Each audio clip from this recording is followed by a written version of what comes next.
Bismillahirrahmanirrahim. Assalamualaikum warahmatullahi wabarakatuh. Syukur alhamdulillah kita bisa berjumpa lagi di channel ini. Salawat dan salam selalu dan tetap tercurahkan kepada junjungan Nabi besar kita Muhammad Sallallahu Alaihi Wasallam. Allahumma sholli ala Sayyidina Muhammad wa ala ali Sayyidina Muhammad. Harapan dan doa saya semoga saudaraku semuanya selalu diberikan kesehatan, dilapangkan rezekinya, diampuni dosa-dosanya, dan dipanjangkan umurnya. Amin ya rabbal alamin. Sahabat beriman yang dirahmati Allah, mungkin kita semuanya pernah bertanya kepada diri kita sendiri, mengapa hidup kita seolah susah, rezeki terasa sangat jauh. Kesusahan demi kesusahan datang silih berganti, seolah hidup ini tak berpihak pada kita. Sedangkan kalau kita memandang orang lain seolah hidupnya dimudahkan, rezekinya sangat lancar, hidupnya pun terlihat bahagia. Lalu muncullah rasa iri yang dibarengi dengan pemikiran negatif, sehingga kita memandang curiga kepada orang lain tersebut dengan beranggapan jangan-jangan uang yang dihasilkan dari hasil korupsi, jangan-jangan ia dapat uang dari hasil menipu orang lain, atau jangan-jangan dia malah bersekutu dengan jin, pesugihan, dan masih banyak yang lainnya. Sifat iri dalam diri, dan mari bersama-sama kita mengoreksi diri masing-masing untuk mengetahui apakah kesusahan demi kesuksesan yang datang kepada kita termasuk kurang lancar, rezekinya yang datang kepada kita karena ulah kita sendiri. Padahal kita tahu Allah Subhanahu wa Ta'ala tidak akan menganiaya hambanya. Allah Subhanahu wa Ta'ala senantiasa mempermudah jalan hambanya. Tapi kenapa masih seolah rezeki sulit datang kepada kita? Sahabat beriman yang dirahmati Allah, perhatikan 9 hal yang akan saya sampaikan. Siapa tahu masing-masing dari kita masih ada yang melakukan hal-hal berikut ini. Yang pertama adalah, apakah kita masih melakukan kemusyrikan atau berbuat syirik meski hanya dalam hati? Yang dimaksud syirik adalah menyekutukan Allah Subhanahu wa Ta'ala dengan sesuatu, bisa benda, tempat, manusia, dan lain sebagainya. Salah satu contohnya seperti ini. Ayo kita percaya bahwa rezeki yang datang kepada kita adalah karena kita mempunyai benda keramat yang mempunyai petuah mendatangkan rezeki. Padahal rezeki hanya datang dari Allah Subhanahu wa Ta'ala melalui apa yang dikehendakinya. Apabila rezeki datang melalui seseorang, berterima kasihlah kepada Allah Subhanahu wa Ta'ala.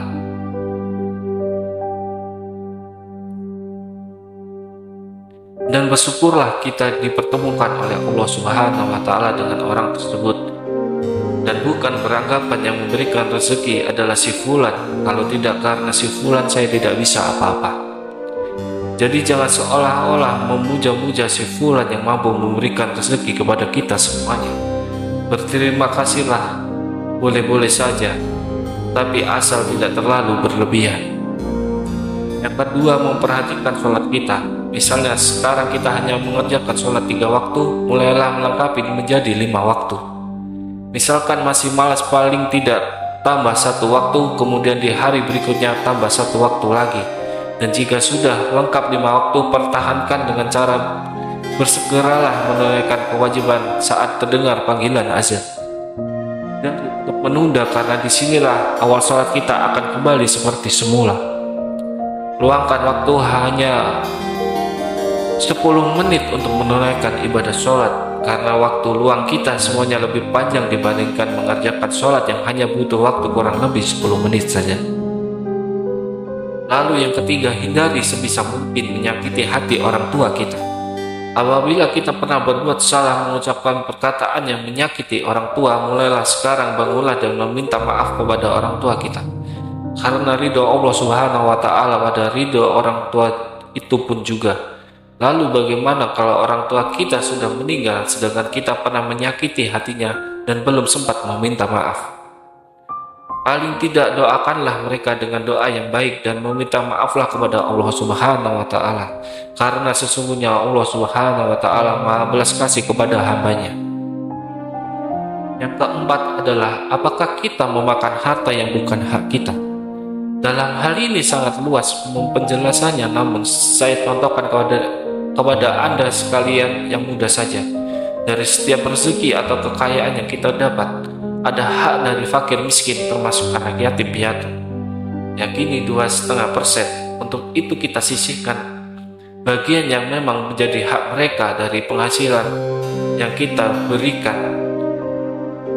Caranya bagaimana? Carilah anak yatim piatu atau orang-orang miskin di daerah kita tinggal dan berikan hak-hak mereka ketika tidak perlu malu meski yang kita berikan hanyalah sedikit. Karena berawal dari sedikit dengan niat yang tulus, itulah awal kita semuanya akan ditambah rezeki yang berlimpah oleh Allah Subhanahu wa Ta'ala, insya Allah. Yang kelima adalah berdagang dengan tidak jujur. Apabila kita hendak melakukan jual beli, hendaknya tidak mengurangi takaran. Bahkan kalau bisa lebihkan sedikit takaran dan niatkan untuk bersedekah. Apabila jual beli barang, utarakan barang tersebut sesuai dengan kondisinya. Contoh misalnya jual beli HP bekas, jika ada yang rusak utarakan saja kekurangannya dan berikan dengan harga yang pantas. Dan apabila jujur akan hancur, tapi perlu diketahui mungkin kita menerima lebih sedikit daripada yang tidak jujur, tapi yakinlah kita akan mendapatkan hal besar di kemudian hari. Orang yang tidak jujur mungkin akan mendapatkan banyak di awal, akan tetapi setelahnya akan mendapatkan sedikit. Karena perbuatan yang kurang jujur yang dilakukan oleh diri sendiri. Untuk itu, saran kita kepada semuanya, jika sifat ini masih ada pada diri kita semuanya, mulailah sedikit demi sedikit kita hilangkan. Karena Allah Subhanahu wa Ta'ala Maha mengetahui apa yang kita lakukan. Yang keenam adalah apabila kita semuanya sudah berumah tangga, hindari untuk menyia-nyiakan atau menyakiti anak maupun pasangan hidupnya. Apabila kita merasa kesal dengan kelakuan anak atau pasangan, kalau bisa cobalah untuk mengoreksi diri dulu kenapa pasangan atau anak kita belum mampu seperti yang kita inginkan. Lalu diskusi bersama dan temukan akar permasalahannya. Apabila masih belum menemukan titik terangnya, berdoalah dan serahkan semua masalah kepada Allah Subhanahu wa Ta'ala. Untuk mencarikan cara yang terbaik sambil tetap berusaha, insya Allah kita semua akan ditunjukkan jalan yang terbaik untuk mengurangi masalah yang ada pada diri kita. Karena sesungguhnya Allah Subhanahu wa Ta'ala adalah sebaik-baik yang memberi solusi. Bagi yang belum berumah tangga, ini bisa menjadi pelajaran yang mendapat pasangan yang baik nantinya. Yang ketujuh, berbohong. Mungkin benar saudaraku berbohong demi kebaikan, tapi perlu diingat kebaikan yang dimaksud adalah kebaikan untuk siapa. Apabila kebaikan untuk diri sendiri atau orang lain secara sepihak, serasa itu kurang sesuai, karena bisa merugikan orang lain yang kita bohongi, dan sifat seperti ini membuat kita jauh dari rezeki. Cara menghilangkan sifat sombong tidaklah mudah seperti membalikkan telapak tangan. Tetapi bisa kita kurangi sedikit demi sedikit kebiasaan tersebut, dan mulailah tanamkan dalam diri kita sifat yang jujur. Meskipun di awal terasa sangat berat, akan tetapi insya Allah kedepannya hidup kita semuanya akan jauh lebih tenang dan lebih nyaman. Bagi saudaraku yang mendengarkan video ini, bukanlah hati dan pikiran saudara semuanya. Ketika pasangannya ingin mulai bersikap jujur, hindari urusan yang menyalahkan. Hindari untuk saling menyudutkan pasangan, dukunglah dengan perkataan maupun perbuatan yang baik, dan mulailah untuk saling memaafkan. Insya Allah akan mendatangkan rezeki yang luar biasa dari Allah Subhanahu wa Ta'ala. Yang ke-8, memerintah dan berkuasa dengan sewenang-wenang. Maksudnya adalah apabila sedang menduduki jabatan penting atau menjadi pemimpin dalam rumah tangga, hindari untuk menyalahgunakan kewenangan demi kepentingan pribadi. Salah satu hal dalam jabatan adalah bisa dicontohkan memudahkan urusan orang lain dalam hal korupsi atau menipu.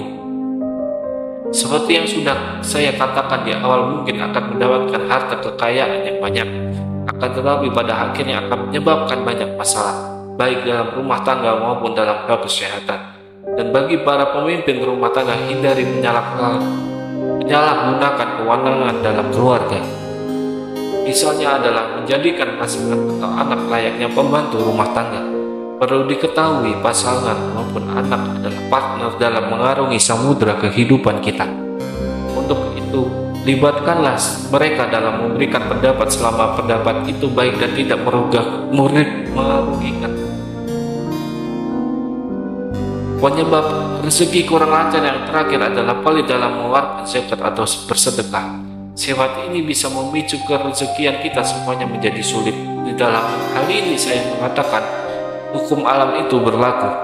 Maksudnya adalah apabila kita mempersulit mengeluarkan sedekah untuk menjadi hak mereka, maka Allah Subhanahu wa Ta'ala akan mempersulit rezeki yang akan datang kepada kita. Mungkin ada yang bertanya kepada Allah Subhanahu wa Ta'ala sangat luas memberikan rezeki, kenapa kita dipersulit untuk mendapatkan rezekinya? Sebelum bertanya seperti itu, saya minta untuk tanyakan pada diri saudaraku semuanya, karena Allah Subhanahu wa Ta'ala berdasarkan prasangka dari hambanya. Jika hambanya mempermudah urusan orang lain dalam hal kebaikan, insya Allah Subhanahu wa Ta'ala pun akan mempermudah hambanya keluar dari segala kesulitan. Ada pepatah yang mengatakan, apa yang kita tanam itulah yang kita tuai. Sahabat beriman yang dirahmati Allah, itulah 9 penyebab utama ketambah seolah rezeki sangat sulit datang kepada kita. Untuk itu bagi saudaraku semuanya yang mendengar video ini, mulai sekarang dan seterusnya hindari dan tinggalkan sebisa mungkin 9 hal-hal tersebut, dan mulailah menanamkan kebaikan untuk menuai kebaikan pula. Wallahu a'lam bishawab. Demikian yang bisa saya bagikan, semoga bermanfaat untuk kita semua. Assalamualaikum warahmatullahi wabarakatuh.